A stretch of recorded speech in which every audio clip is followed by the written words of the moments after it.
Okay, YouTubers, today I'm going to do a conversion on an 80,000 BTU Mr. Heater. Basically, I'm going from natural gas to propane. Just about all appliances ship natural gas. It is possible to get something shipped propane, but it usually has to come from a propane specialty company. So basically, it's pretty simple. What we're going to do, the instructions are here. And what they tell you to do, it comes with it. What I like about this particular unit, I've never used one, but I put one in for a customer, and I thought it was pretty simple and easy. And I'm gonna put it in my garage heater, or in my garage, so I can see how I like it. So first we'll pull the 4 bolts off that hold the cover on. What you have to do to go to propane is you have to change the orifices that allow the gas to shoot into the tubes, and when you change them, you also have to change the regulator spring inside the regulator, because natural gas runs at 7 inches of pressure, which is about a quarter of a pound if you were going to convert it to like air pressure.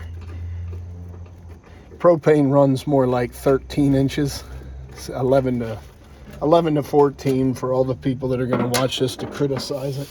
But anyway, this is very simple in one regard. Every furnace I've ever converted before, you actually had to change, once you changed the spring inside the regulator, you would actually have to then go and hook a manometer up. There's little ports right here on the gas valve. I'm not sure if you can see that. Yeah, there's little ports here in the gas valve where you can actually take a reading of the gas coming in, and then once the gas valve opens and turns gas through to the train, you can also take a reading out of that too. And normally you would have to actually adjust. In this case, what all I have to do is remove the old spring, put the new in, and run it into it, spike it above and back up. So we're going to try it, see how I might just go work around the monitor and pull it out. But what they're telling you to do before you ever hook your gas line up, because see, you're rolling the whole thing out without unthreading anything. Now I can get to these ports to change them. So it comes with it, which is amazing. Most companies charge you usually $70 to $100 for the propane conversion kit. These guys ship the propane conversion kit with this furnace. So you have 5 ports. We're going to change out those 5, and then I'm going to go in here and I'm going to get after, down in here is where we're going to be working with the new conversion spring to handle the higher pressure of propane. So I'll go ahead and do that a while. Okay, so I started the 4 there. I'm just going to do 1 for you. I took the 5 out of there, and if you notice, they have some kind of white. It's almost like a rubber. It's actually, it might be kind of cool, but I think it's China's version of our thread sealant. I put just a little bit of thread sealant on these. It's actually kind of unusual to see thread sealant on it. Now look, that's just a tube with very little thread. So when you put your orifices in, be very, very careful. Like about half the ones I tried to put in did not start in the correct path. Never, ever, ever tighten stuff with a wrench. If you can't get it to go with your hands, it's probably not started properly. So just make sure it's hand tight before you go in there and start stripping things out, because it will go in and tighten up either way and probably work okay. But then when you take it out the next time, let's say this heater ends up with a new life in a natural gas situation and someone has to pull that orifice to change back, you're going to be in trouble. It may not even start the second time. All right, so just don't be that guy. Same with the screws in the cabinet. Hand start every screw before you even try to put them all tight. I yell at my guys all the time. Go ahead and start them all first, then tighten them. If you tighten this screw first, one of the other 4 is not going to go straight in and tighten properly. It's going to go in crooked, and the next thing you know, your nice little 1/4 inch hole in a piece of tin is going to be much bigger, and your screws aren't going to be effective. It drives me a little batty. So do it right the first time. It only takes an extra second to do it right. So now what I'm going to do is I'm going to go ahead and tighten all these. And again, I ran them in probably 4 turns by hand. Now I'm going to go ahead and tighten them. They were pretty snug to begin with. I'm going to make them pretty snug, but I'm not going to strip them out. So this is a very long wrench, as you can see. Don't go crazy. Just go ahead and tighten them up real nice and snug. And what I'm using right now is liquid Teflon that's designed for gas. So just read your bottle. You could even get away with Teflon tape on these, but it wouldn't be near as smooth, and you'd want to make sure. In fact, let me stop. Don't use Teflon tape, because if you get tape over the orifice, you're going to have a problem, or get it stuck in the orifice. So you can use Teflon, but you got to make sure you don't get it behind the threads on the very end of the threads, because that's going to end up in your orifice, and you're going to have at least 1 out of 5, 2 out of 5 not firing or not firing right. That could cause other issues. So let me say a little housekeeping while we're at it. Like and subscribe if you're using this video and it helps you. Likes and subscribes are always good and always appreciated. Thank you. Thank you very much. So now I have my 5 orifices in. Those are going to slide right back into these little tubes. And the propane orifices were they're stamped right on them. 47 is the size of the orifice. And the ones that I took out say 74. So I got my 5 that I took out. Now the instructions say to throw those away. I'm not that crazy. I'm going to save my orifices and also the springs that I'm putting in this gas valve for future reference. You never know if the gas company's going through and drops gas in the street, or who knows, I might move out of this garage and want the heater. I don't know, but I always try to plan for the future. You'll also have some paperwork to fill out explaining what you did, so that anyone that ever comes to service this unit will see tags on it like, hey, this is LP gas. So then they know that everything changes as far as pressures are concerned.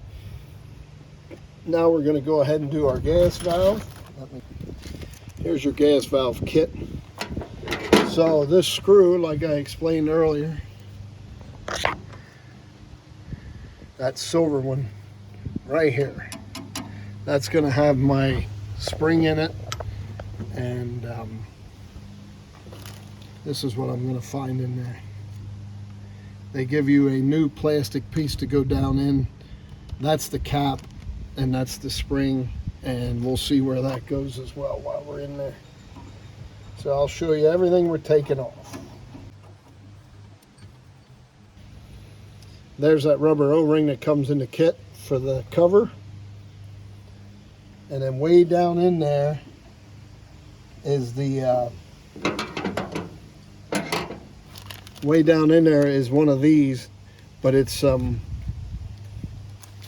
this height is going to be different.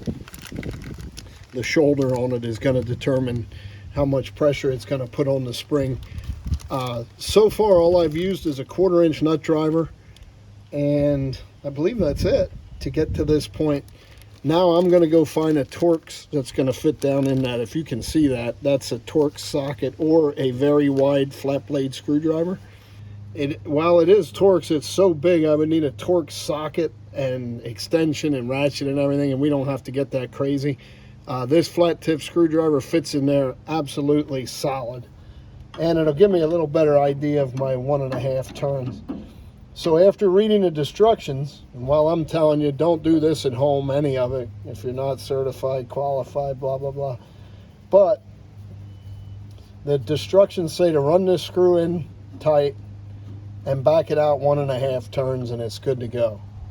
Now I'm going to keep separate the propane stuff from the natural gas, because I want to save this natural gas stuff, as I stated earlier, and the last thing I want to do is mix things up.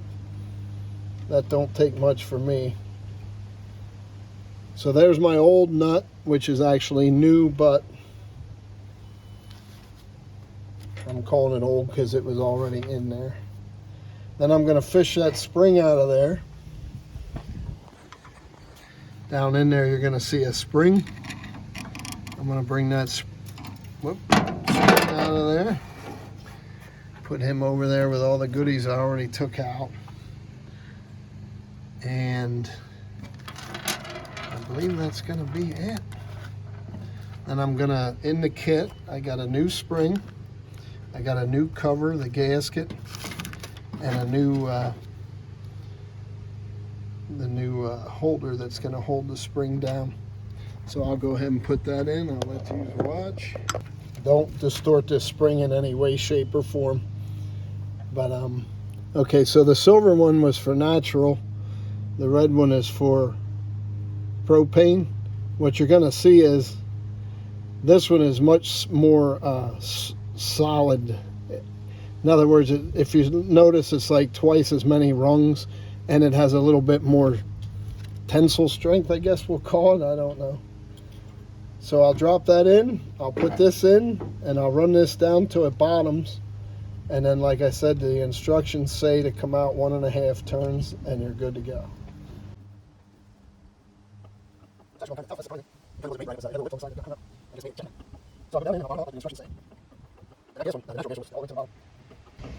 Okay, so I just bottomed out. Now what you could do here is mark something on your screwdriver so you know where one turn is. I'm going to look here, and I have a label pointing right here at my finger that says made in Germany. It's a Matco. So I'm going to bring that out one turn till that label's facing my fingers, and then I just so happen to know, because this is a 3-sided thing, here's going to be another 1/2 turn. So I'm going to come right to that label is facing my fingers. You see what I did there? We should be good to go. Now I'm going to take my cap and my washer and put the black cap on.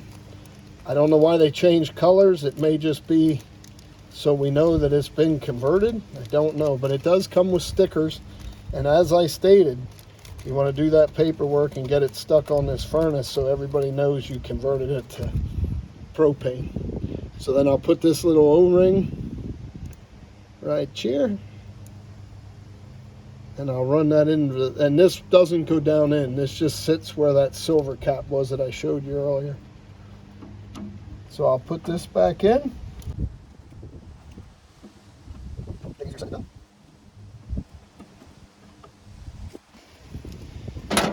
And that's it for converting it. Now we'll put this back, and it does kind of, you got to watch, it comes out of there a little rough on the very bottom orifice, but then the rest slide right in real nice. Make sure you get it positioned right without forcing anything. And put your screws back in, holding your rail on.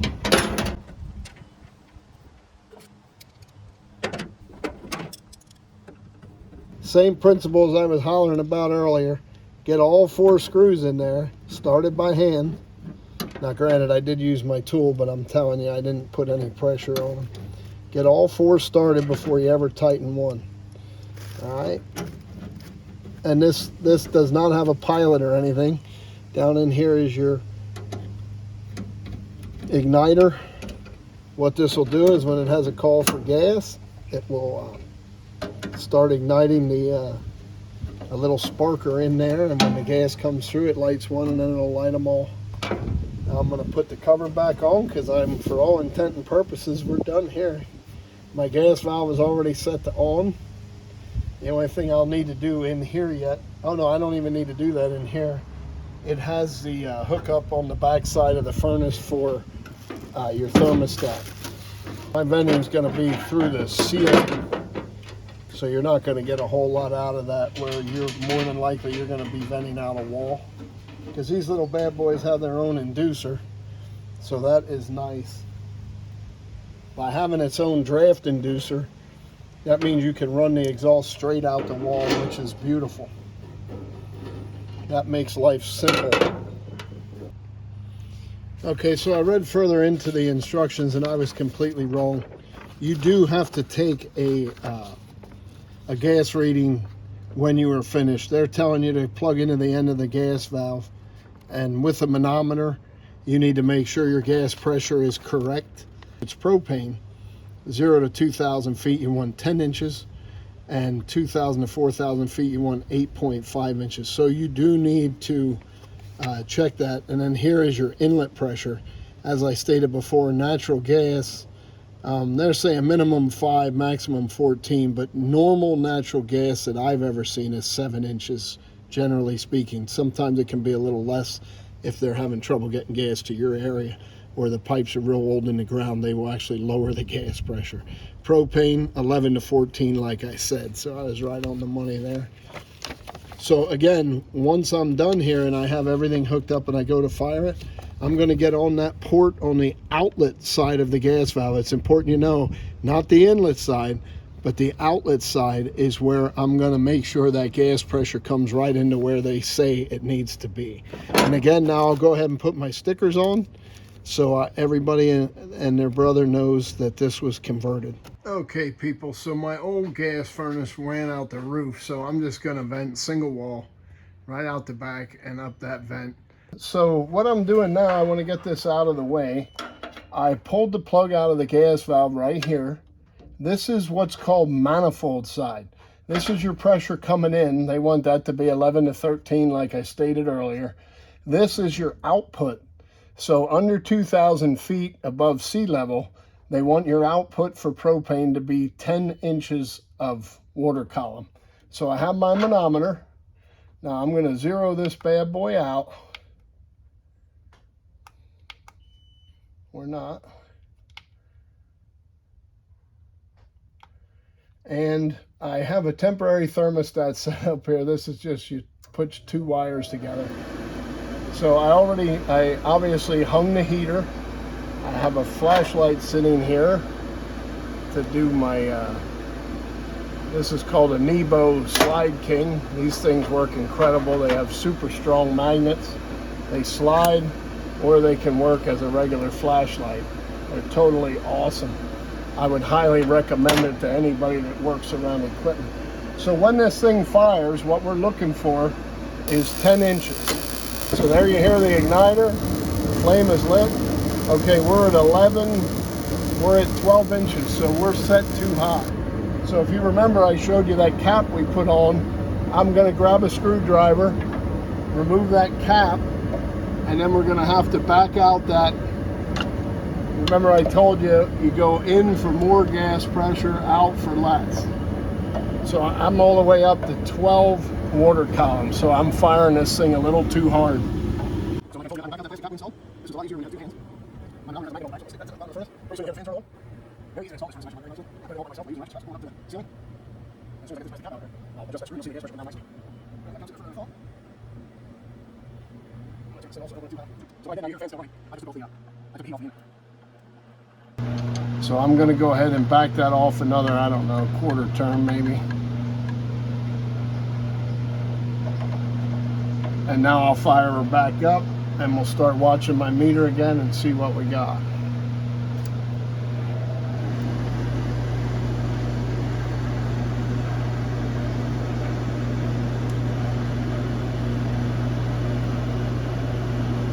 And remember, I'm on the far side of the gas valve, which means I'm reading what's called manifold pressure here.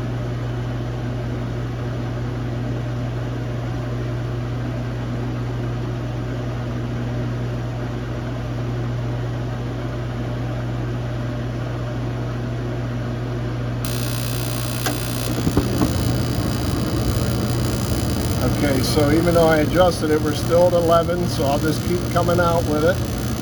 And you'll see it start dropping nicely. And once we're down to 10,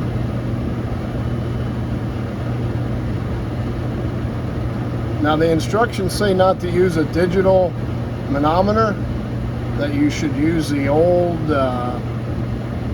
fluid fill manometer, and I'm not that familiar with them.